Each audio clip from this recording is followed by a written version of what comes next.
नमस्कार, the India top देख रहे हैं आप। राजद के द्वारा आज प्रशिक्षण शिविर लगाया गया है। पिछले महीने भी आपने देखा था 2 दिनों का प्रशिक्षण शिविर लगाया गया है और फिर से एक बार आज प्रशिक्षण शिविर लगाया गया है 4 और 5 अक्टूबर का, जिसमें जिला अध्यक्ष, प्रधान महासचिव एवं प्रखंड अध्यक्ष इस प्रशिक्षण शिविर में उपस्थित रहेंगे। साथ ही आपको बता दें कि राजद के सुप्रीमो लालू प्रसाद यादव भी वीडियो कॉन्फ्रेंसिंग के जरिए पिछले बार भी जुड़े थे और उन्होंने टिप्स दिया था किस तरीके से संगठन को आगे बढ़ाया जाए। हमारे साथ बातचीत करने के लिए राजद के प्रवक्ता मंडल जी है। मंडल जी, क्या लगता है आपको, लगातार प्रशिक्षण शिविर चला रहे हैं, क्या जरूरत पड़ गई राजद को, जो जमीनी स्तर की पार्टी है उसको? देखिए, ये तो आप भी मानते हैं राजद जमीनी स्तर की पार्टी है। हमारा मास वोट है, मास अपील है इस पार्टी की। हमारे नेता की, सर्वमान्य नेता लालू जी की, आदरणीय नेता प्रतिपक्ष तेजस्वी जी की मास अपील है। जितना व्यापक जन समर्थन उन्हें मिलता है और लगातार मिलता आ रहा है, वह किसी भी अन्य राजनीतिक दल को या किसी भी अन्य राजनीतिक हस्ती को हाल फिलहाल के अगर इतिहास में देखा जाए तो मुझे याद नहीं है कि उतना मिलता होगा। तो आपने सही कहा कि राष्ट्रीय जनता दल बहुत बड़ी पार्टी है, हमारा जनाधार बहुत बड़ा है, बिल्कुल गांव ज़मीनी स्तर पर है, सुदूर गांव के इलाकों में है, वार्ड में है, पंचायत में है। तो हमारे कार्यकर्ता, हमारे सम्मानित पदाधिकारी पार्टी की मूल विचारधारा, पार्टी का मूल सिद्धांत, हमारे पुरखों का क्या संघर्ष रहा, हमारे पुरखों का क्या आंदोलन रहा, हमारी पुरखों की क्या विचारधारा रही, उसको भली भांति समझ सके, उनको आत्मसात कर सके। साथ ही साथ लालू जी की जो हमारी विचारधारा है, लालू जी के जो सिद्धांत रहे हैं, लालू जी की जो नीतियां रही हैं, लालू जी का जो संघर्ष है, लालू जी का जो समाजवाद और धर्मनिरपेक्षता के लिए जो समर्पण रहा है और उनका जो संघर्ष है, उनका जो त्याग है, इन सब बातों को हमारे सम्मानित कार्यकर्ता, हमारे सम्मानित पदाधिकारी अच्छी तरह से जान सके, समझ सके और उन बातों को अपने अपने गांव जाकर लोगों तक, वार्ड स्तर तक के लोगों को जाकर, गरीब गुरबों को, शोषित वंचितों को बता सकें। इसी उद्देश्य से लेकर इस प्रकार के प्रशिक्षण शिविर का आयोजन किया जाता है, पहले भी किया जाता था। और चूंकि आप जानते हैं कोरोना प्रोटोकॉल की वजह से और लॉकडाउन की वजह से कुछ समय से ये नहीं हो पा रहा था। अभी कुछ दिन पहले 21-22 सितंबर को आपने देखा था दक्षिण बिहार के जिलों का प्रशिक्षण शिविर आयोजित किया गया था।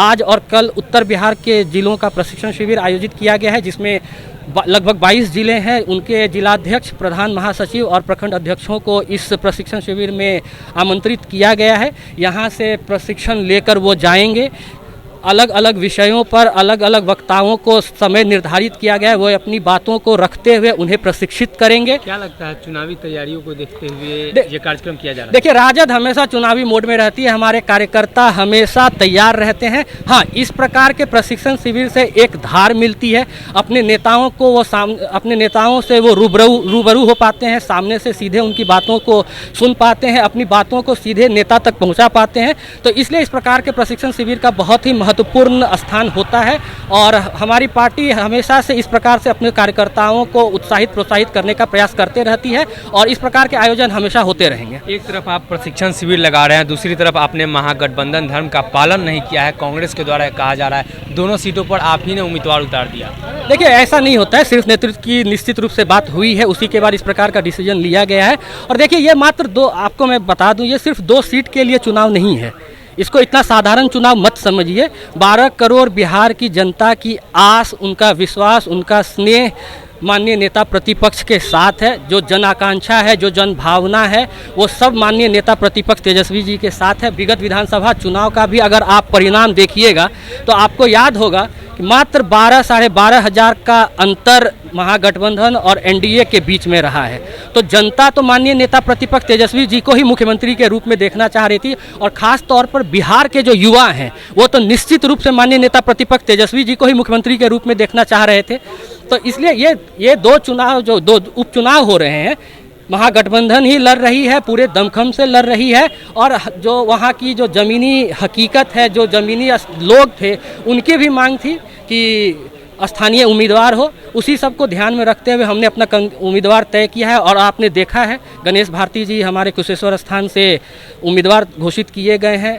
मुसहर जाति से आते हैं, समाज के अंतिम पायदान में उनको खड़ा किया गया व्यक्ति, मतलब जो समाज है उनको किया गया है।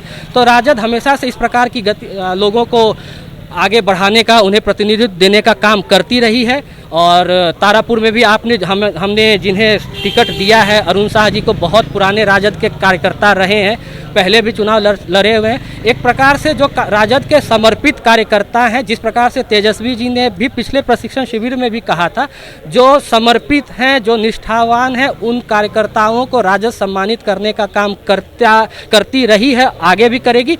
और ये दो जो उपचुनाव के जो हमारे उम्मीदवार हैं, ये इसी का परिचायक भी है जी।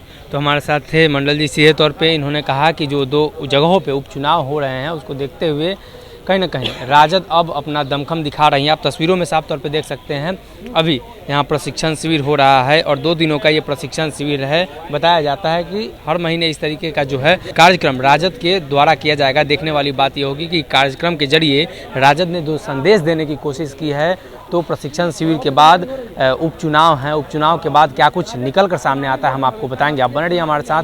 बहुत बहुत धन्यवाद।